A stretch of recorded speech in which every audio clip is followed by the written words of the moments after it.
اللهم صل على سيدنا محمد يا رب صل وسلم دائما أبدا على حبيبك. اے محمد صلی اللہ علیہ وسلم، آپ جو ان کو دعوت دے رہے ہیں کہ دین کے قریب آ جاؤ،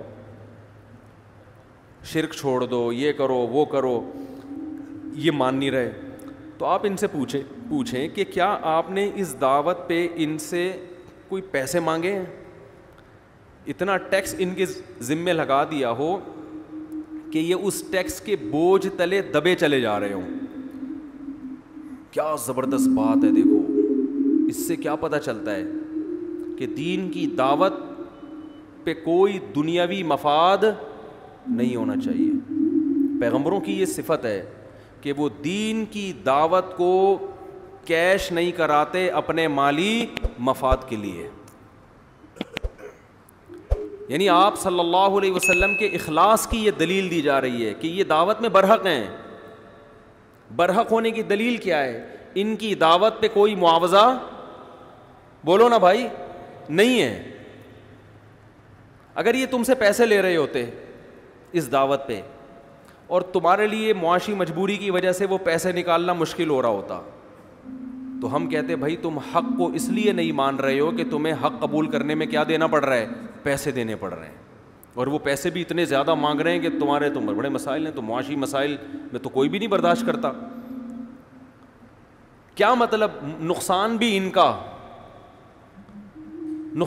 کا ہو رہا ہے، پریشانی بھی ان کو ہو رہی ہے، ملامت بھی یہ اٹھا رہے ہیں، تانے بھی ان کو مل رہے ہیں، پیسے بھی نہیں لے رہے.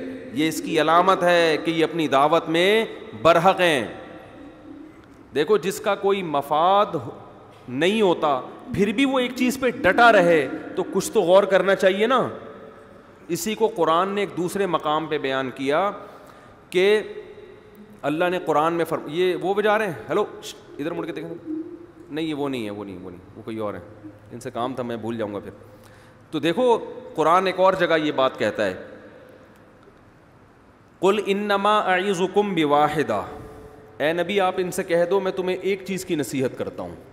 بہت ساری باتیں ہو گئی ہیں نا اور تم تانے دے رہے ہو یہ مجنون ہے، کوئی کہہ رہا ہے یہ دیوانے ہیں، کوئی کہہ رہا ہے کہ بھائی ان کو جو ہے نا وہ شاعر ہیں، وہ شاعری کر کے لوگوں کو، قرآن کو وہ شعر و شاعری کہا کرتے تھے کہ بہت اٹریکشن ہے اس میں، تو بلیغ ہیں، فصاحت و بلاغت کے جوہر دکھا رہے ہیں، تو بہت سارے تانے. تو قرآن نے کہا کہ اے نبی صلی اللہ علیہ وسلم آپ ان لوگوں سے کہیں انما اعظکم بواحدہ، میں تمہیں ایک بات کہتا ہوں ذرا غور سے وہ سن لو بس، ان تقوموا للہ مثنی و فرادا، تم تنہائی میں جا کے غور کرو یا زیادہ سے زیادہ 2 بندے اکٹھے ہو جاؤ، 2 مل کے آپس میں ڈسکس کریں، 3 4 5 6 کی بھیڑ نہ لگاؤ. بھیڑ لگاؤ گے تو کسی نہ کسی کا مفاد ہوگا، وہ غلط گائیڈنس شروع کر دے گا. جب آپ بھیڑ لگا کے بعض دفعہ کسی مسئلے پہ ڈسکس کرتے ہیں نا تو ایک نہ ایک اس میں ایسا ہوتا ہے جس کو کوئی بیماری ہوتی ہے، وہ صحیح رخ پہ جانے نہیں دیتا، اس کے اپنے مفاد ہوتے ہیں، وہ غلط رخ پہ پھیر دیتا ہے.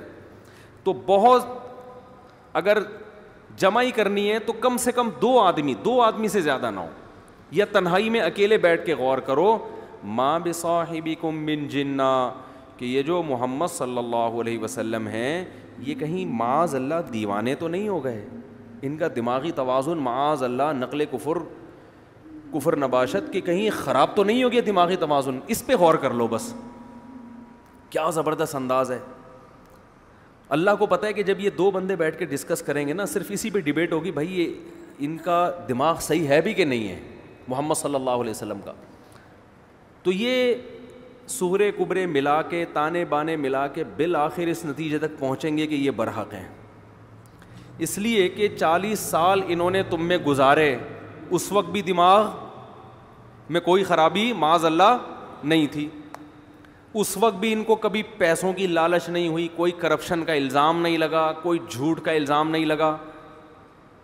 پھر 40 سال کے بعد جب انہوں نے نبوت کا دعویٰ کیا اور بت پرستی کے خلاف تقریریں کی، لوگوں کو جمع کیا، تو بجائے مقبولیت بڑھنے کے جو رہی صحیح مقبولیت تھی وہ بھی کیا ہونے لگی؟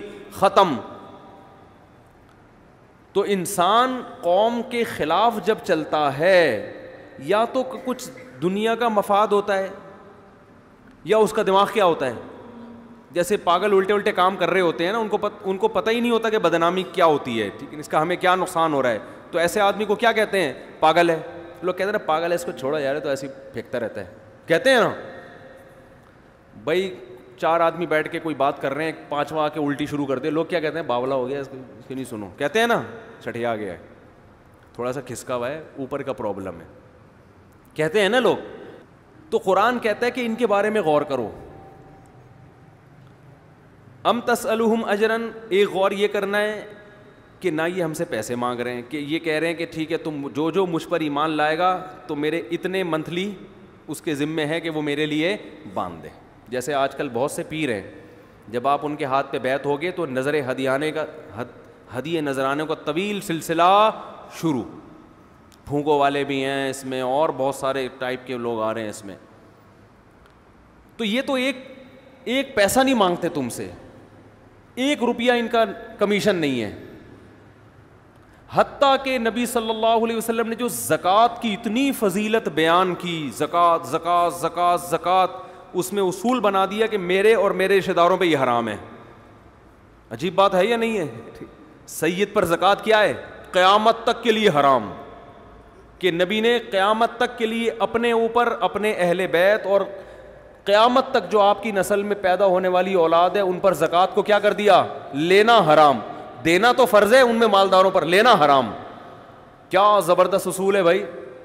ورنہ آج جب ہم چندے کے فضائل بیان کرتے ہیں سب سے پہلے اپنے آپ کو کیش کرا لیتے ہیں کہ ہاں بھائی یہاں سے شروع کریں, بسم اللہ الرحمن الرحیم. دل تو یہی چاہتا ہے نا میں صدقے کے فضائل بیان کروں. دیکھو مولاناؤں پہ خرچ کیا کرو, ایک مثال دے رہا ہوں, علماء کو ہدیے دیا کریں. اس کے بعد میرا دل کیا جائے گا, شروع کہاں سے کرنا ہے آپ نے؟ شروع یہاں سے کریں آپ, تو مزہ بھی آتا ہے انسان کو. تبھی تو میں یہ بیان ہی نہیں کرتا. تو نبی صلی اللہ علیہ وسلم کا اگر دنیاوی مفاد رتی برابر بھی ہوتا تو قرآن میں جتنی نماز اتنی ہی زکوٰۃ کا تذکرہ ہے. بار بار نماز زکوٰۃ نماز زکوٰۃ نماز زکوٰۃ. صحابہ تو جوش, جو نبی کے لیے گردنیں کٹا رہے ہیں وہ زکاتیں نہیں نکالیں گے, جو خون بہا رہے ہیں, جو گرم ریتوں پہ لیٹ رہے ہیں, جو انگاروں پہ لیٹ رہے ہیں, وہ تو ایسے زکاتیں نکالیں گے. لیکن آپ صلی اللہ علیہ وسلم نے پہلے اعلان کر دیا زکوٰۃ مجھ پہ کیا ہے؟ حرام. دیکھو آج ویژنری لوگوں کی کمی ہے. جو کوئی بڑا ویژن لے کے چلتا ہے نا وہ اپنے مفاد درمیان میں لے آتا ہے, اس سے اس کے ویژن کی ایسی کی تیسی ہو جاتی ہے. اس میں تبلیغی جماعت ہمارے سامنے ہے. سب سے پہلے تبلیغی جماعت کے بزرگوں نے جو کام شروع کیا, اپنا مال, اپنی جان اور اپنا وقت لگایا, تو اللہ نے کہاں تک پہنچایا. آج ہم ہر کام میں کہتے ہیں دوسرے کا پہلے لگے, میں سب سے آخر میں آؤں گا اور میں لینے والا بنوں گا. یہ سوچ ہی غلط ہے. اس سے دعوت میں جان کیا ہو جاتی ہے؟ بولو, ختم, جان ختم دعوت میں. میں مسقط میں تھا تو میں نے جب بیان کیا نا تو وہاں ایک صاحب نے کہا کہ مفتی صاحب کو جو لوگ ہدیے دینا چاہیں یہاں لے آئیں. میں نے اس کو گچی سے پکڑا, میں نے کہا کیا کر رہا ہے بھائی, میرے ابا زندہ ہوتے تو چترول لگاتے, تو خاندان کو رسوا کر رہا ہے بھائی. کبھی کسی کے سامنے ہاتھ نہیں پھیلائے ہم نے, یہ کیا کر رہا ہے بھائی. تو انہوں نے کہا نہیں یہ تو علماء کو, لوگوں کو چاہیے کہ ہدیے دیں. میں نے کہا چاہیے تو آپ کے مشورے پہ تھوڑی چاہیے. کہہ رہے نہیں وہ میں جمع کروں گا تو لوگوں کو. میں نے کہا بھائی آپ کیوں یہ تو بے عزتی کی بات ہے. بے عزتی ایسی چیز نہیں ہے جس کو کوئی ڈیفائن کیا جا سکے, یہ محسوس ہونے والی چیز ہے. ٹھیک ہے نا. ہر چیز کو آپ حلال و حرام کا لیبل لگا سکتے ہیں شریعت کا سہارا لے کے. حرام تو کوئی بھی نہیں کہہ سکتا. کوئی میں کہوں یہ عمل حرام ہے جو آپ کر رہے ہو, کہ کون سی آیت میں لکھا ہوا ہے حرام ہے.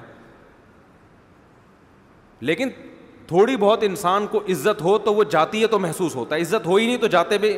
وہ میں بتاتا ہوں نا, ایک آدمی ایک محلے میں آیا, وہاں سے نکلا تو کہتا ہے اللہ کا بڑا فضل ہے تیرے بھائی کی عزت نہیں ہے. اس نے کہا کیوں, تو اس میں فضل کی. کہہ رہے عزت ہوتی تو آج بہت زیادہ بے عزتی ہو جاتی میری. ٹھیک ہے نا, کیونکہ بے عزتی اسی کی ہوتی ہے جس کی عزت ہوتی ہے. تو ہم نہیں کہہ رہے کہ ہماری کوئی بہت عزت ہے, لیکن اتنی ذلت بھی الحمدللہ نہیں ہے, اللہ نے بچایا ہوا ہے. تو میں حیران ہوا, میں نے کہا یہ کر کیا رہا ہے. پھر ان کے بارے میں تو میں نہیں کہہ رہا کہ ان کی نیت غلط تھی, لیکن بہت سے لوگ یہ ایک ڈرامہ بھی کر رہے ہوتے ہیں کہ علماء کے ساتھ نا یہ آج کل بہت ہو رہا ہے, بہت, اس کو نوٹ کرو, سفید پگڑیاں, مونچھیں صاف کر کے ایسے نورانی چہرہ بنا کے اسکاٹن کلف میں مولویوں کے ساتھ ایسے گھس رہے ہوں گے جیسے سب سے چہیتے ان کے یہی ہیں, اور ادھر سے لفافے وفافے سارے وصول کر کے آدھے ادھر آدھے پر. وہ مولانا صاحب پوچھتے تھوڑی ہیں کتنے ملے تھے اس میں سے, یہ دھندا ہو رہا ہے بہت زیادہ. میرے ساتھ کسی کی سیلفیاں دیکھیں, چاہے میں اس کے ہاتھ بھی چوم رہا ہوں, میں اس کے گلے مل رہا ہوں, میری طرف سے میرے نام سے اس کو چندہ لینے کی اجازت نہیں ہے. یہ خوب نوٹ کر لیں. اگر وہ کہتا ہے نا میرا ادارہ ہے, میرا مدرسہ ہے, میرا یہ ہے, اور دیکھو مفتی صاحب کے ساتھ میرے کتنے اچھے تعلقات ہیں, تو چندہ اس بیس پہ نہ دیں اس کو. وہ آپ خود تحقیق کر کے اگر سمجھ میں آتا ہے تو دے دیں. یہ نہ سمجھیں کہ مفتی صاحب کا اتنا قریبی ہے تو مفتی صاحب اس پہ ٹرسٹ کرتے ہیں. نہیں بھائی, ہمارے ساتھ کوئی بھی آ کے گلے مل لیتا ہے. ہمیں ایسی ایسی سیلفیاں آ رہی ہیں میرے ساتھ کہ ایسا لگتا ہے میرے اپنے ابا سے اتنے اچھے تعلقات نہیں ہیں جتنے اس سے ہیں. اب مفتی صاحب ذرا مسافہ کریں, اب ذرا کندھے پہ ہاتھ رکھ لیں یہاں یوں کر کے, اب گال سے گال ملا کے وہ کر رہے ہیں اب سیلفی, تو لوگ تو سمجھیں گے یہ تو پتہ نہیں, یہ تو اتنا تو کبھی کسی کو ہم نے دیکھا نہیں ہے. تو اس میں سارے فراڈی نہیں ہوتے, لیکن بعض فراڈی میں نے خود پکڑے ہیں جو میرے نام سے سیٹھوں کی جیبیں جا کے کیا کر رہے ہیں, خالی کر رہے ہیں. کسی کو کوئی ایک دھیلا بھی دینے کی اجازت نہیں ہے. دو تو اپنی ذمہ داری پہ خود بھگتو. ایک صاحب نے بتایا ایک تاجر جماعت میں نکلے, اس نے وہاں جا کے سب کا کھانا کا میری طرف سے, اور بھائی چلے کی جماعت ہے, کھلایا جا رہا ہے. لوگ کہہ رہے ہیں یار, حالانکہ جماعت میں تو منع کیا جاتا ہے بھائی اپنا پیسہ خرچ کرو, لیکن نہیں جی ہم کریں گے. لوگ بھی کھا رہے ہیں, چلو یار اللہ کی دین ہے. لوگوں کو یقین آ گیا بھائی بڑا سیٹ ہے اور نیک بھی ہے, کھلا بھی رہا ہے. تو لوگ خود پوچھتے ہیں جی آپ کا بزنس کیا ہے. اس نے بتایا ہوگا میرا کوئی پجاموں کا بزنس ہے یا چڈی بنیان کا بزنس ہے, جو بھی ہے. اب ہر آدمی کی ایک معاش تو ہر ایک کی ضرورت ہے نا بھائی. چلے کے بعد جانا تو گھر میں ہی ہے نا. گھر جائیں گے تو وہ بیگم تھوڑی چلا 4 مہینے مانگو کہے گی بھائی انڈے پراٹھے دودھ آٹا دال یہ پہلے ضرورت تو پوری کرو. یہ تو ہر آدمی کی ضرورت ہے. اس کو پتہ ہے چلہ ختم ہو کے جاؤں گا تو وہی مسائل میرے گھی آٹا دال راشن بجلی کا بل گیس کا بل مسائل کیا ہو جائیں گے, شروع ہو جائیں گے. اور تبلیغ والے تو بس آخرت کے فضائل سنا رہے ہیں, پیسے 5 روپے بھی دینے کے لیے تیار نہیں ہے کہ چلہ لگا ہے تو اب آپ 17 گریڈ کے آفیسر ہو گئے ہو تو اب ریونڈ سے آپ کا 5000 وظیفہ جاری کر دیا جائے گا. یہ تو نکلوائیں گے, دیں گے ایک دھیلا بھی نہیں. تو اب ہر آدمی کی ضرورت ہے معاش. تو انسان کو خیال آتا ہے یار میں بھی تھوڑا سا ان سے کیا بناؤں, تعلق بناؤں. تو بنایا کہ آپ کرتے کیا ہیں جی, میرا چڈی بنیان یہ کچھ بھی کاروبار ہے. تو اچھا یہ بڑے گھنے ہوتے ہیں نا جو فراڈی لوگ ہوتے ہیں, یہ خود نہیں کہتے آپ مجھے پیسہ دیں, نہ. تو حضرت آپ کو پیسوں کی ضرورت نہیں بھائی, میرے پاس پیسہ ویسا بہت ہے, مجھے انویسٹمنٹ کی بالکل بھی ضرورت نہیں. حضرت آپ کو ضرورت نہیں, لیکن ہمیں تو ضرورت ہے نا, کوئی ایماندار آدمی ہمیں مل جائے, چلو دے دو پھر. لیکن یار اصل میں سے 40-50 لاکھ سے کم کا میرے پاس کام ہے نہیں, چلو آپ 10-20 بھی دے دو گے تو چلے گا. تو ایسے لوگوں نے پھر وعدے کر لیے کہ ابھی چلہ ختم ہو جائے ٹھیک ہے نا, ایڈریس لے لیا, پہنچے, پیسے لیے اور اگلی چلے کی جماعت میں ٹھیک ہے نا, کہ بھائی جماعت پہ خرچ 3-4 لاکھ روپے ہوئے اور ارننگ. ایک اس مسجد میں ایک صاحب آئے, اسی مسجد کا واقعہ ہے, میں اس وقت امام نہیں تھا, یہاں صدر نے مجھے بتایا جو مسجد کمیٹی کے صدر ہیں. یہاں ایک صاحب آئے اور انتظامیہ سے پوچھنے لگے بھائی یہ یار یہ کلر ولر نہیں ہوا وہ مسجد میں صحیح, یہ کیا ہے؟ اس نے کہا بھائی اب کیا کریں, چندہ کرنا پڑے گا. چندہ میں کر دیتا ہوں کلر. تو کلر کروا دیا. پھر آئے یار یہ دریا وریاں پرانی ہو گئی ہیں, میں اپنے ابا کے ثواب کے لیے ذرا دریا ڈالنا چاہتا ہوں. صدر صاحب تو یہی کہیں گے ڈال دو بھائی, اور کیا چاہیے. دریا ڈال دیں. آہستہ آہستہ کمیٹی کے لوگ آنے لگے, یار آپ کرتے کیا, چھوڑو کرتے ورتے کیا کام بتاؤ یار مسجد میں کچھ. اب وہ بندہ مسجد میں انویسٹمنٹ کر رہا ہے, لیکن ظاہر ہے دولت مند کو دیکھ کے تو رالیں سب کی ٹپکتی ہیں. لوگ آئے, انتظامیہ میں بھی پھیل گئے, بھائی بڑا سیٹ ہے یار, وہ ادھر پنکھا لگا دیا, ادھر یہ اے سی لگا دیا, ادھر جناب اے سی ہمارے یہاں لگا ہوا نہیں ہے لیکن ایک مثال دے رہا ہوں, وہ یہ لگا دیا وہ لگا دیا. یہ ساری چیزیں کرا کے اے سی کے لیے چندے کے لیے یہ نہیں کہہ رہا میں آپ کو کہ آپ کہیں یہ اشاروں میں نے کہہ دیا ہے. اے سی لگوانے والے بہت لوگ ہیں, کسی مسئلے سے نہیں لگا رہے ہم, میں نہیں لگا رہا, انتظامیہ نہیں لگا رہی. تو یہ کر دیا وہ کر دیا. اب لوگ پیچھے, بھائی آپ کرتے کیا, چھوڑو یار کیا کرتے ورتے کیا. یہ آپ کو میں طریقہ بتا رہا ہوں بے روزگار کو کروڑوں روپے کمانے کا, بہترین طریقہ ہے, بس گناہ ملے گا اور کچھ نہیں ہے اس میں, باقی پیسے ویسے بہت ملیں گے. گناہ سے کیا ہوتا ہے, لوگ کہتے ہیں گناہ مل گیا تو کیا ہو گیا یار, لیکن پیسہ بہت ہے اس طریقے میں. تو اچھا جی آپ کرتے کیا ہیں؟ یار میں کیا کرتا ہوں, میں ٹریول ایجنٹ ہوں, لڑکوں کو امریکہ بھجوا دیا, کسی کو کینیڈا بھجوا دیا, کسی کو آسٹریلیا, یہی کام ہے میرا. باقی یار مجھے ان چیزوں میں دلچسپی نہیں ہے بالکل. میرے بیٹے کو اگر آپ امریکہ بھجوا دیں بس ٹھیک ہے, آپ کو دلچسپی نہیں ہے, لیکن صرف میرے بیٹے کو بھجوا دیں. میں تو مسجد کا نمازی ہوں, تمہارا بیٹا کرتا کیا ہے, یہ کرتا ہے. پیسے اصل میں لگیں گے اس میں 3-4-5 لاکھ روپے لگیں گے. تو ادھر سے 4-5 لاکھ پکڑے, ادھر سے وسیم بھائی نے 8-10 لاکھ دے دیے, ادھر سے کینیڈا کے لیے اور ادھر سے امریکہ کے لیے, اتنے لوگوں سے لیے. انویسٹمنٹ مسجد میں 10-15 لاکھ کی ہوئی تھی, کلیکشن ہو گئی 30 لاکھ کی, تو 15 لاکھ پروفٹ. اس مسجد سے بوریا بستر گول کیا. اب وہ حبیبیہ مسجد میں پنکھے لگا رہے ہیں. سمجھ میں آ رہی ہے بات؟ تو یہ ٹریول ایجنسی, ٹریول ایجنٹ پہ تو لطیفہ سنا ہے نا آپ لوگوں نے. وہ ایک آدمی کو ٹریول ایجنٹ نے پیسے لیے کہ میں تمہیں مسقط پہنچاتا ہوں, اور اس کو لانچ میں بٹھا کے گھما پھرا کے گوادر پہ اتار دیا. اب سمندر میں جانے کے بعد تھوڑی پتہ چلتا ہے کدھر کو جا رہا ہے آدمی. گوادر پہ اتار دیا کہ بھئی یہاں تک میرا کام پہنچانا تھا, اب انٹری شہر میں تمہاری. تو وہ گوادر پہ گھوم رہا ہے بیچارہ. اس وقت گوادر آباد بھی نہیں تھا. تو ایک آدمی سے پوچھتا ہے یار مسقط کدھر ہے؟ کہتے پتہ نہیں, میں تو خود قطر میں گھوم رہا ہوں بھائی. مجھے نہیں پتا مسقط کدھر ہے, میں تو خود کدھر ہوں, میں تو خود قطر میں گھوم رہا ہوں, قطر تلاش کر رہا ہوں کہ وہ کہاں ہے. ایک ہی جگہ پہ ایک آدمی قطر تلاش کر رہا ہے, دوسرا مسقط. یہ ٹریول ایجنٹ کرتے ہیں یہ کام. تو دعوت میں آپ کی اگر لالچ آ گئی تو دعوت کا وزن ختم, جان ختم اس میں. دعوت کو پیسوں کے ساتھ, اپنے دنیاوی مفاد کے ساتھ مت جوڑو, دنیاوی مفاد کے ساتھ مت جوڑو دعوت کو. اس کا بڑا نقصان ہوتا ہے.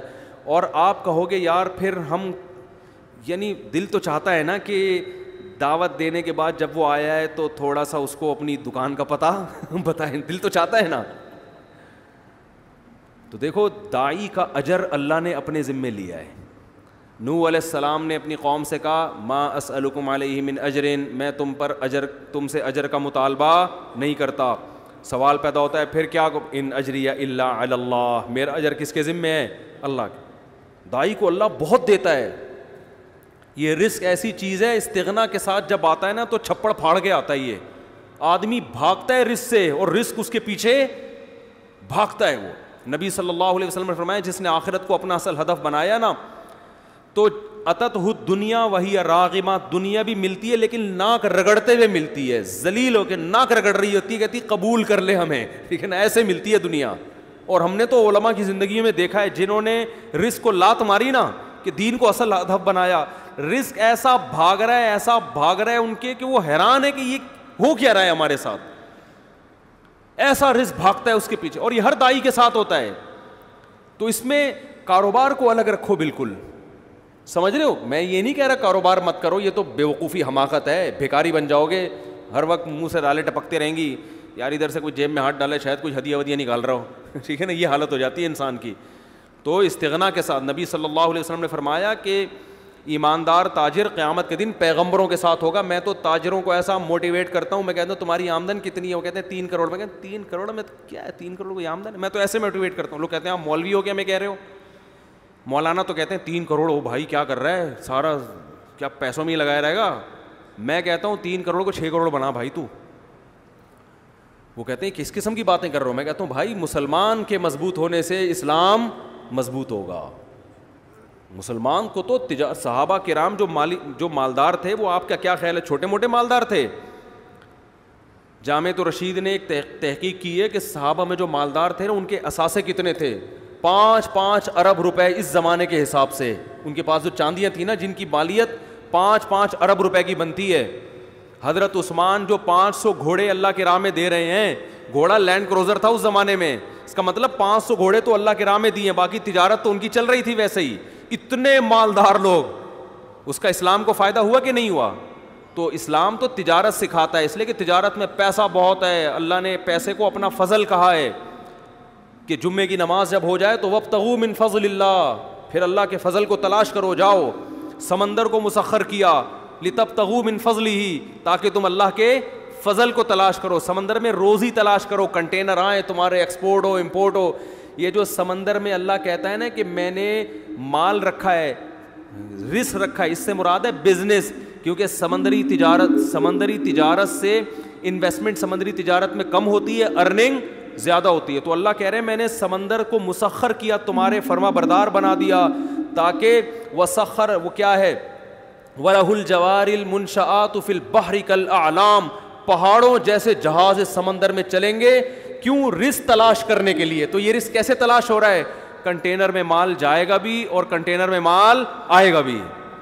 تمہارے کنٹینروں نے، یہ تو سمندر اللہ نے ہمارے لیے بنایا ہے، اور آپ یہاں گولے گنڈے کی دکان کھول کے بیٹھے ہوئے ہو کہ جب گولے گنڈے سے میرا گزارا ہو رہا ہے تو مجھے کنٹینر کی کیا ضرورت ہے. دیکھو گزارا کے لیے تو 2 وقت کی روٹی کافی ہے، شکر ادا کرنے کے لیے تو یہ ہے کہ جس کو 2 وقت کی روٹی بھی مل رہی ہے، ناشکری اس کے لیے جائز نہیں ہے. جب بھی وہ ملے بولے بھائی اللہ کا دیا میرے پاس بہت کچھ ہے، لیکن کمائے قوم کے لیے، مذہب کے لیے، اسلام کے لیے، اللہ کے لیے، کہ اوپر والا ہاتھ نیچے والے ہاتھ سے بہتر ہوتا ہے. جب آپ کے پاس دولت آئے گی جائز طریقے سے، حلال طریقے سے، آپ خرچ کرنے والے بنو گے، سر اٹھا کے جیو گے.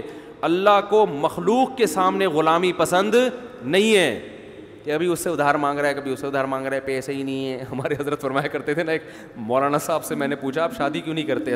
حضرت ان کی نقل اتارتے تھے. حضرت فرماتے ہیں آپ اتنے بڑے ہو گئے، آپ شادی نہیں کر رہے ہیں، مسئلہ کیا ہے آپ کے ساتھ؟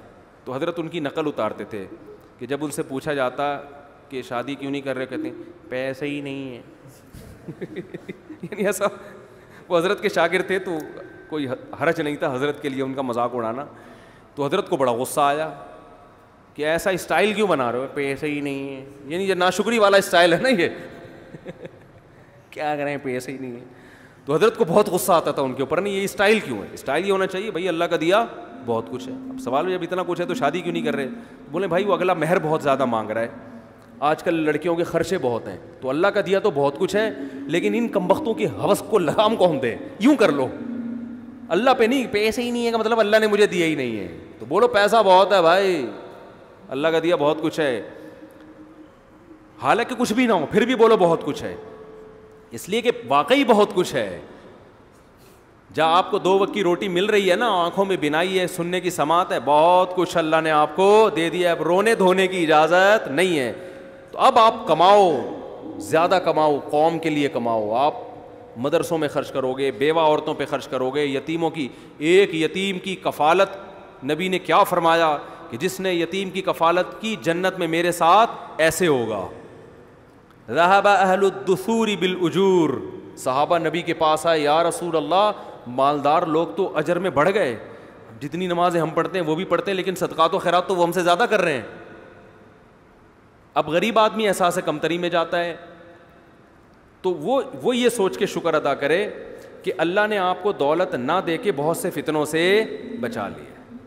کیونکہ دولت آنے کے بعد اجر میں آگے کم بڑھنے لوگ، نیکیوں میں کم بڑھتے ہیں، گناہوں میں بڑھنے والے زیادہ ہیں. تو اللہ نے آپ کو اس آزمائش سے بچا لیا. آپ کا حساب بھی ہلکا پھلکا، قیامت میں اللہ پیسوں کا حساب مانگے گا، آپ بولو گے جیب نکال کے دو گے. اللہ میاں کو بولو پیسے ہی نہیں ہے، کس چیز کا حساب لے رہے ہیں؟ اللہ صبح ایک انڈا بمشکل کھا لیا کرتے تھے، وہ بھی بیگم کی صلواتیں سن کے، تو وہ ویسے ہی گناہ اس کے غریب کے معاف ہو چکے ہوں گے. بیگم نے اتنی سنائی ہوگی، اس کا سر گنجا کر دیا ہوگا، کم بخت جب دھیلا نہیں ہے تو مجھ سے شادی کیوں کی تھی انہوں نے. تو وہ غریب تو ویسے ہی لپٹایا کہاں جائے گا؟ جنت میں. تو مالدار کی آزمائش زیادہ ہے. تو جو آزمائش اللہ کی طرف سے ہو وہ تو ٹھیک ہے، اپنی حماقتوں سے جو آزمائش ہوتی ہے پھر وہ صحیح نہیں ہوتی. تو آپ اپنی حماقتوں سے اگر غریب بنے ہوئے ہو تو یہ اللہ کی طرف سے آزمائش نہیں ہے، بلکہ یہ کس کی طرف سے ہے؟ یہ آپ کی اپنی حماقت ہے. تو اپنے طرف سے تو کوشش کرنی چاہیے. خیر بات کو جلدی سے سمیٹ کے ختم کرتا ہوں. تو اللہ نے کیا فرمایا کہ تم اکیلے میں غور کرو، تمہارے ساتھی محمد صلی اللہ علیہ وسلم کے دل میں نہ تو لالچ ہے اور نہ ان کو جنون ہے، یہ ان کے برحق ہونے کی علامت ہے. قوم سے ٹکر لے رہے ہیں، مارے کھا رہے ہیں، پتھر سر سے خون نکلتا ہے تو جوتوں میں جمع ہو جاتا ہے، رشتہ دار سب الگ ہو گئے، چچا کہہ رہے ہیں کہ مجھ پہ اتنا بوجھ مت ڈالو کہ میں برداشت نہ کر سکوں. تو یہ بہت بڑی دلیل ہے آپ صلی اللہ علیہ وسلم کے برحق ہونے کی. تو قرآن کہہ رہا ہے ام تسألوہم اجرن، اے نبی کیا آپ نے ان سے پیسے مانگے ہیں کہ جو مجھ پر ایمان لائے گا تو مجھے زکاتیں لا کے دیا کرے، مجھے ہدیے لا کے دیا کرے، مجھے اتنے پیسے ہر مہینے دیا کرے، اور جس کی وجہ سے یہ بوجھل ہو گئے ہوں؟ ایسا بھی نہیں ہے.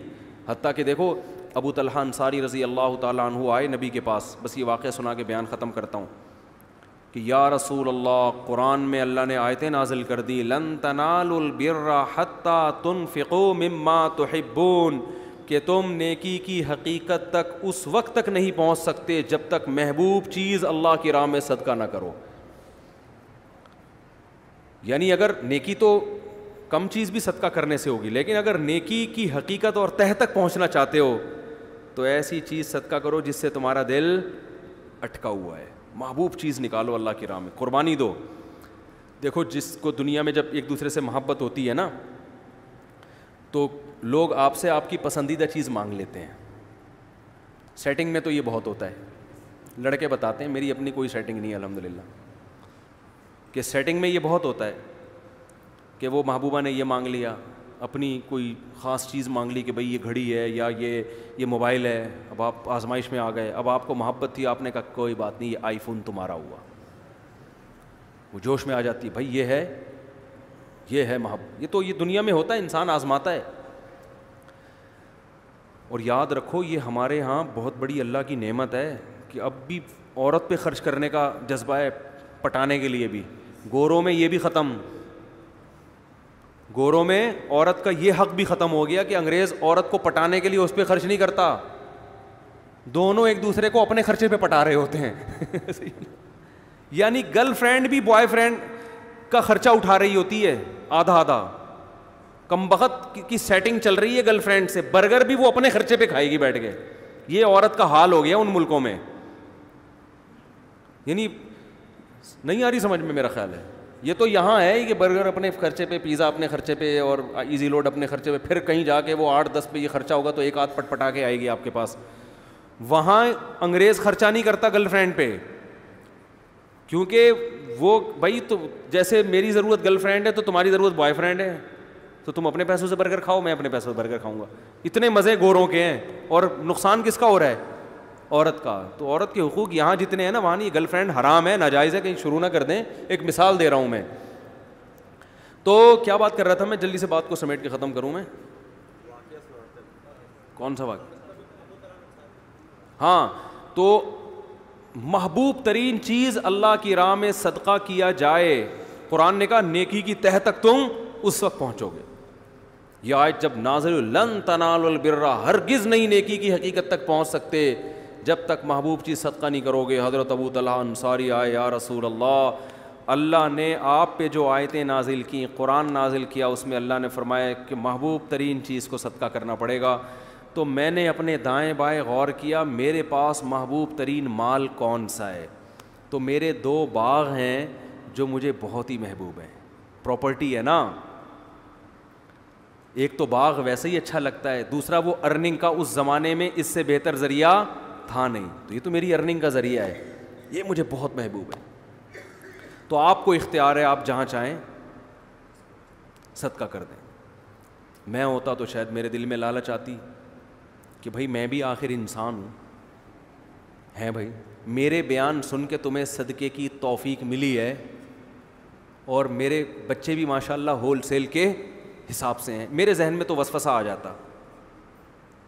اب ایسا نہ ہو کہ آپ لوگ صدقہ کرنا میرے اوپر شروع کر دیں. میرا ذریعہ آمدن اچھا خاصا ہے، ٹھیک ٹھاک ہے الحمدللہ. بزنس ہے میرا، اور آج سے نہیں ہے 15 سال سے ہے. باقی میں کسی کو بتاتا نہیں کون سا بزنس ہے. یہ ہوائی بزنس ہی پراپر بزنس ہے. تو بتاتا کیوں نہیں؟ اس لیے کہ یہ ممبر، یہ جگہ نہیں ہے. کبھی چھاؤں میں آئیں تو بات کریں گے. پھر وہ لیکن اب بتاؤں گا تو بولیں گے چورن بیچ رہا ہے اپنا، تو میں نہیں بتاؤں گا، میں نہیں بتاؤں گا. یہ نا، تو یہ ضمناً میں نے اس لیے بتا دیا کہ آپ کہیں گے یہ کیا ہو رہا ہے یہ. تو کیا کہہ رہا تھا یار؟ ایک تو کھوپڑی بہت عجیب سی ہو گئی. ہاں حضرت ابو طلحہ انصاری آئے تو میں اگر ہوتا تو میرے دل میں لالچ آتی کہ یار میرا بیان سن کے آپ کی سخاوت جوش میں آئی ہے تو کس کو دے دو؟ مجھے دے دو. اور یہ تو زکوٰۃ بھی نہیں ہے نا جو سید پہ حرام ہو, تو یہ تو آپ پہ صلی اللہ علیہ وسلم پہ حرام بھی نہیں تھا. اور آپ صلی اللہ علیہ وسلم اتنے مسکین کہ گھر میں 40 دن چولہا نہیں جلتا, آگ جلنے کی نوبت ہی نہیں آتی, صرف کھجور پہ گزارا ہوتا, وہ بھی کبھی مل گئی کبھی نہیں ملی. تو سب سے زیادہ مسکین کون تھے؟ آپ صلی اللہ علیہ وسلم, اور 9 بیویاں. لیکن آپ صلی اللہ علیہ وسلم نے فرمایا اپنے چچا زاد بھائیوں کو دے دو. کیوں؟ قرآن رشتہ داری جوڑنے کا بہت زیادہ حکم دیتا ہے نا. تو آپ صلی اللہ علیہ وسلم کو معلوم تھا ان کے چچا زاد بھائیوں کی مالی حالت اچھی نہیں ہے, اور ان کے ریلیٹیو بھی ہیں, رشتہ دار بھی ہیں. پہلے آپ نے فرمایا بخن بخن ذاک مال رابع, فرمایا واہ واہ واہ یہ تو بہت قیمتی مال ہے, اپریشیٹ کیا کہ یہ تو بڑا جذبہ ہے تمہارا, اتنا قیمتی مال صدقہ کر رہے ہو, واہ واہ واہ واہ. پھر فرمایا اپنے چچا زاد بھائیوں کو دے دو جا کے. کیوں؟ اس میں کیا ہوگا؟ صدقے کا ثواب بھی ملے گا اور رشتہ داری مضبوط ہوگی. صدقے کا ثواب بھی ملے گا اور رشتہ داری مضبوط ہوگی. کتنا بڑا ظرف ہے. آج جاہل پیروں کو میں یہ ہمت دیکھی آپ نے, کہیں گے ڈبہ اس میں ڈال دو ٹھیک ہے نا, کلی اختیارات کے ساتھ کہ جب میں چاہوں میں کھاؤں, جب چاہوں میں صدقہ کروں. یہ کلی اختیارات مجھے سمجھ میں نہیں آتے. بعض لوگ پیسے لا کے پکڑاتے ہیں, مفتی صاحب آپ کو مکمل اختیارات ہیں, چاہے خود کھا لیں چاہے صدقہ کریں. میں کہتا ہوں مجھے آزمائش میں مت ڈالو, یہ بہت بڑی آزمائش میں ڈال رہے ہو آپ. بھائی مجھے ہدیہ دینا تو بولو آپ کے ہیں, وہ تو پھر مجھے خود ہی اختیارات ہوں گے.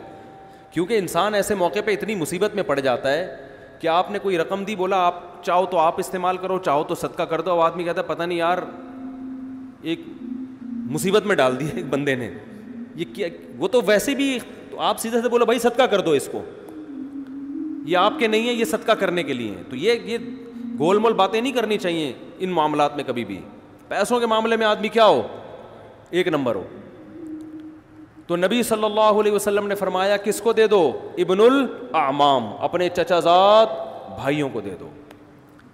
کیسا ظرف ہے. دیکھو ہمیں بھی نبی سے یہ چیزیں سیکھنی چاہیے.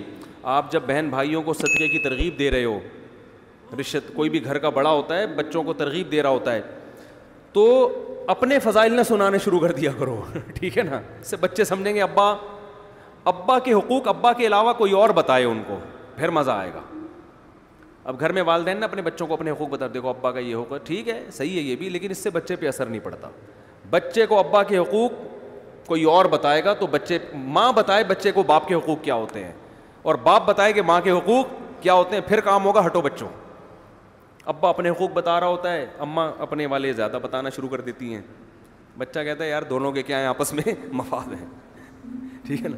ماں اگر باپ کے حقوق بتائے نا کہ بیٹا تمہارے باپ کا یہ حق ہے, باپ سے کبھی اونچی آواز سے بات نہیں کرنا, اور باپ کی بڑی عزت ہوتی ہے, یہ تمہارا باپ ہے صحیح ہے, ٹھیک ہے, یہ تمہارا کیا ہے, باپ ہے, یہ کوئی معمولی چیز نہیں ہے, یہ چھت اس نے مجھے دی ہوئی ہے, اور یہ وغیرہ وغیرہ جو بھی شوہر کے فضائل مستحضر ہوں اس وقت سوچ بچار پہ غور و فکر کر کے مطالعہ کر کے جو ذہن میں آ جائیں عورت کے اس وقت کہ بھائی یہ اس نے مجھے چھت دی ہوئی ہے, اور دیکھو یہ جو میں تمہیں پراٹھے کھلاتی ہوں نا صبح صبح, تو پراٹھے تو میں کھلا رہی ہوں لیکن خرچہ کون کر رہا ہے؟ بچوں کو نا ابا کی احسانات نظر نہیں آ رہے ہوتے, اماں کے نظر آ رہے ہوتے ہیں کہ اماں پیمپر بھی چینج کر رہی ہوتی ہے, واپس دوسرا لگا بھی رہی ہوتی ہیں.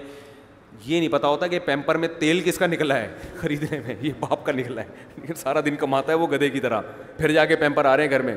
تو بچہ تو ماں کو دیکھ رہا ہوتا ہے کہ پراٹھا بنا رہی ہے, انڈا کھلا رہی ہے, اور جیم پہ روٹی لگا رہی ہے, یہ کھا لے, نہیں پھر یہ نہیں کھانا تو چلو وہ کھا لے, وہ جو اس کے سب کچھ تیار کر کے اس کو وین میں بٹھا رہی ہے, اور پھر واپس آتا ہے تو گلے لگا رہی ہے. بچہ یہ دیکھ کے سمجھتا ہے کہ اماں کے حقوق ابا سے زیادہ ہیں. تو اماں یہ سکھائے کہ بیٹا یہ پیمپر ابو کے پیسوں سے آیا, یہ جو چھت ملی ہے کس نے دی ہے, تم اتنی عزت کے ساتھ ہو نا, میں بھی اور تم بھی, یہ کس نے دی ہے یہ نعمت, یہ تمہارے ابا نے دی ہے. اور تم اسکول میں جا رہے ہو, وین کی فیس بھی ابا دیتے ہیں, تو یہ سارا خرچہ ابا کا ہو رہا ہے, اور اسکول کی فیس بھی ابا دیتے ہیں, اور تمہیں جو قوم ملی, خاندان ملا, یہ بھی کس کی وجہ سے ملا؟ ابا کی وجہ سے. پھر مزہ آئے گا. اور ابا الٹا کام کر رہے ہوں, ابا کہہ رہے ہوں کہ بیٹا دیکھو تمہیں تکلیفوں سے جنا کس نے ہے؟ ماں نے جنا ہے. اور میں تو صرف پیسے دے کے نکل لیتا ہوں پتلی گلی سے.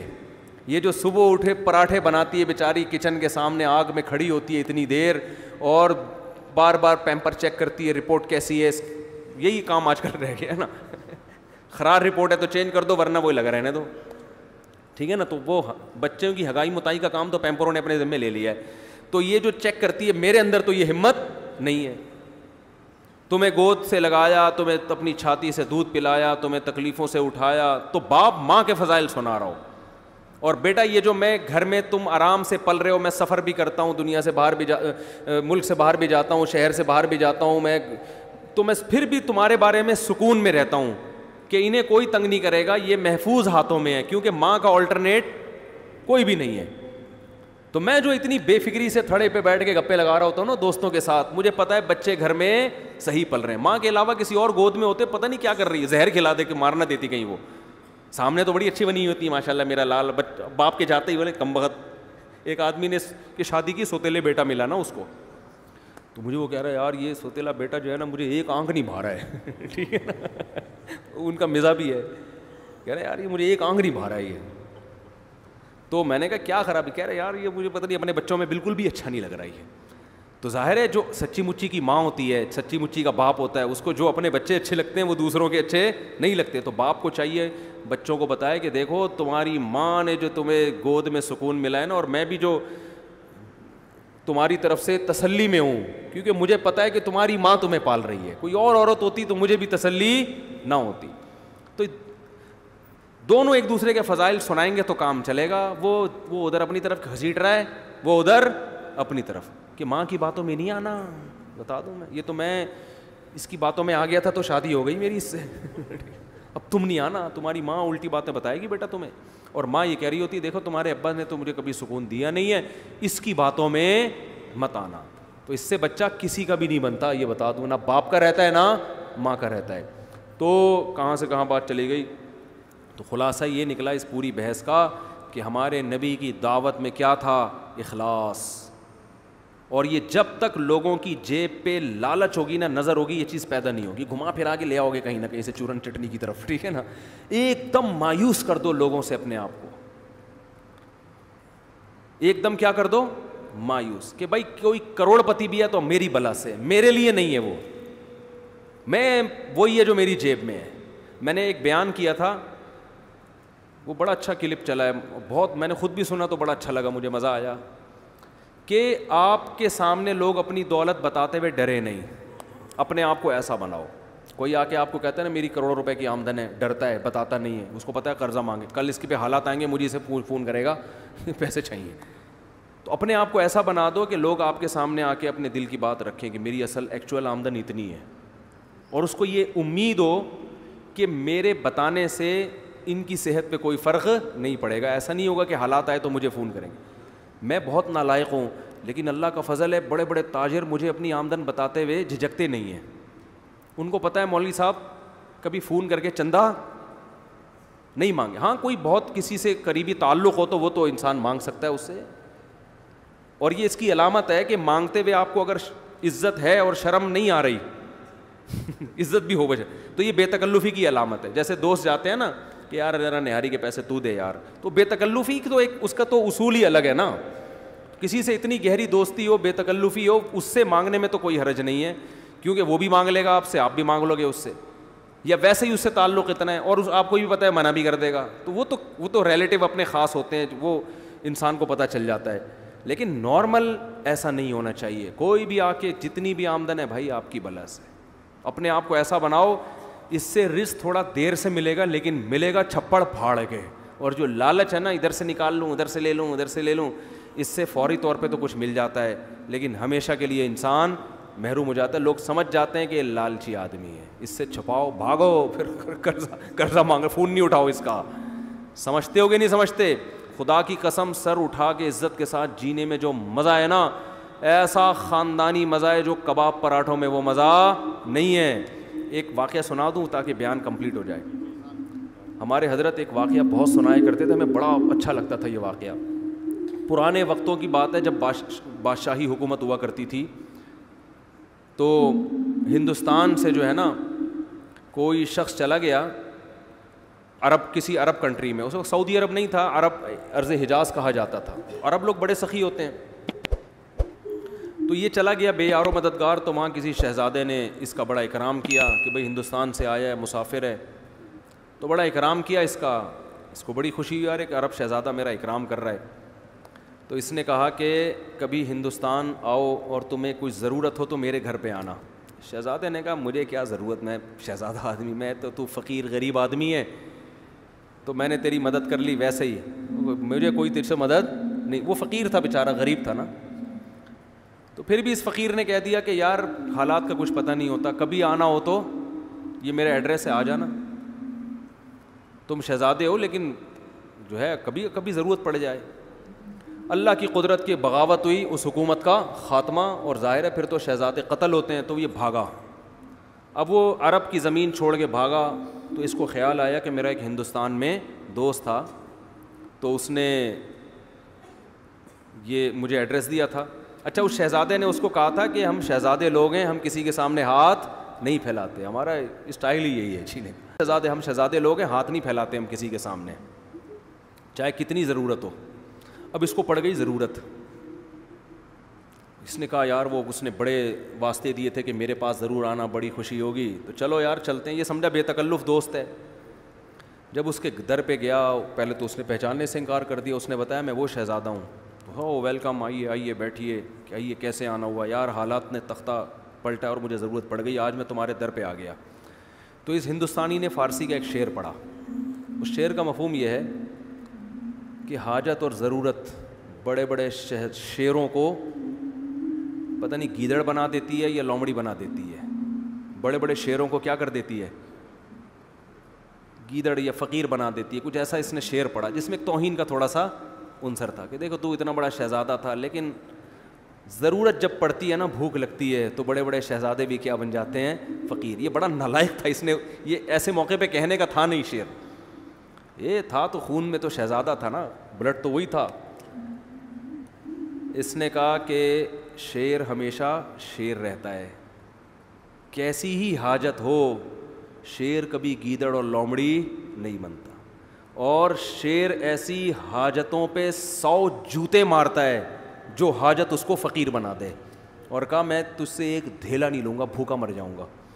اب وہ ہندوستانی, ارے بھائی میں نے ویسے ہی کہہ دیا تھا, بھائی معاف کر دے. اس نے کہا نہیں, میں خدا کی قسم بھوکا مر جاؤں گا تجھے یہ بتانے کے لیے کہ شیر ہمیشہ شیر رہتا ہے. وہ 100 حاجتوں پہ, وہ ایک حاجت پہ 100 جوتے مارتا ہے, ٹھیک ہے نا, لیکن وہ کسی کے در کا بھیکاری نہیں بنتا.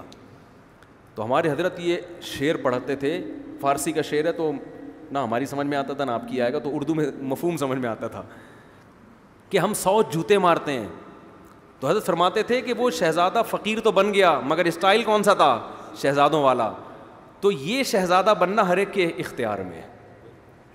بات آ رہی ہے سمجھ میں؟ ایک شہزادہ وہ ہوتا ہے جو حکومت ملتی ہے اور بڑا پیسہ مل جاتا ہے, یہ ہر ایک کے اختیار میں نہیں ہے, کوشش ہے, بنتا نہیں ہے. لیکن یہ شہزادگی جو ہے نا کہ اسٹائل کیسا ہو, شہزادوں والا, سر اٹھا کے جیتا ہو, یہ رکشے والے بھی کر سکتے ہیں, ٹماٹر والے بھی کر سکتے ہیں. بھائی ہم حاجتوں پہ 100 کوڑے لگاتے ہیں, کسی کے سامنے زبان ٹیڑھی, ایسے رہو. دیکھو یہ ہمارے جو بڑے بڑے حکومتی اہلکار ہیں نا, ارب پتی ہیں کہ نہیں ہیں, پھر بھی بہت سے ان میں بھیکاری ہے یا نہیں ہے؟ کیا عزت ہے یار ان کی. وہ ادھر سے 5 ارب کھا گیا, ادھر سے اتنے روپے کھا گیا, ادھر سے اتنے کھا گیا, ادھر اتنے کیس چل رہے ہیں, عدالت میں جا رہا ہے, کبھی بھاگ رہا ہے وہاں سے, کبھی اندر ہو رہا ہے, کبھی باہر آ رہا ہے. لوگ صبح و شام لعنت, اتنا پیسہ ہو کے بھی صبح و شام لعنتیں پڑ رہی ہیں. اسٹیل مل کھا گیا, ایک PIA کھا گیا, ایک یہ کھا گیا, ایک ریلوے کو کھا گیا. کیا عزت ہے ان لوگوں کی, بھیکاری ہے یہ. اس سے وہ موچی اچھا ہے جو جوتے گانٹھ رہے لوگوں کے اور کسی کے سامنے ہاتھ نہیں پھیلا. اللہ کی نظر میں یہ شہزادہ ہے. تو یاد رکھو, کسی کے سامنے ہاتھ پھیلانا یہ معمولی بات نہیں ہے, یہ اپنی عزت کا جنازہ نکالنا ہے. اللہ سے دعا مانگا کرو, اللہ کسی آزمائش میں نہ لے کر آئے, اللہ اتنا دے کہ ہمیں ضرورت نہ پڑے. لیکن یہ بھی دعا مانگو, اے اللہ اگر کبھی خدا نہ خواستہ آزمائش مقدر ہے تو ہمیں کسی کے سامنے ہاتھ پھیلانے والا نہ بنا.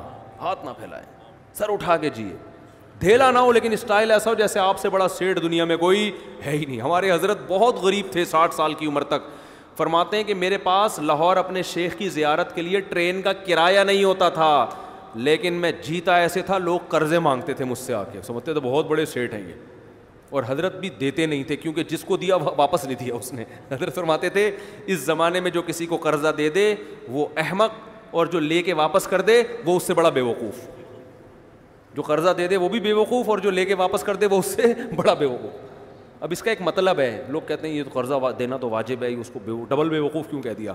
ڈبل بیوقوف اس لیے کیا کہ اس کو پتا تھا میں نہیں دیتا تو کیا بگاڑ لیتا، پھر بھی دے دیا، تو بیوقوف ہے یا نہیں ہے؟ تو ایسا استغنا، تو انسان کسی کی جیب پہ نظر نہ رکھے. بھائی اپنا کھائیں گے، اپنا بھوکے مر جائیں گے تو کیا ہو گیا یار، مرتا ورتا کوئی نہیں ہے. اللہ ایسا کھلاتا ہے نا غیب سے، زبردستی لوگ ٹھوس ٹھوس کے جائیں گے آپ کے منہ میں. اب دیکھو ہم جب مولوی بننے کے لیے آئے تو ہمیں تو لوگ تانا دیتے تھے کھاؤ گے کہاں سے، اتنے تانے ملتے تھے، اتنے تانے. اب ٹھونس رہے ہیں مفتی صاحب گرل فش، دال چاول، مسالے والی بریانی، اور ہم جاتے بھی ہیں تو دھونے والے کھا کے. بھائی پیٹ ہے، لالو کھیت تھوڑی ہے کہ اتنا گنجائش تھوڑی ہے اس میں. اللہ ٹھونستا ہے، کھلائے گا، برس پیچھے بھاگے گا آپ کے. تو بہت بڑی نعمت ہے. میں تو یہ باتیں کر رہا ہوں، میرے اندر بھی وہ استغنا نہیں ہے، میں اس لیے باتیں کر رہا ہوں کہ میرے اندر پیدا ہو جائے. آپ سمجھے مفتی صاحب تو پتہ نہیں کتنے زبردست استغنا کے ساتھ جیتے ہوں گے. ہوئے ہم بھی باتیں کر رہے ہیں، باتیں کرنے پر گورنمنٹ کی طرف سے کوئی پابندی نہیں ہے، عمل بڑا مشکل کام ہے. تو میں بھی اس لیے کہہ رہا ہوں تاکہ میرا بھی استحضار ہو جائے.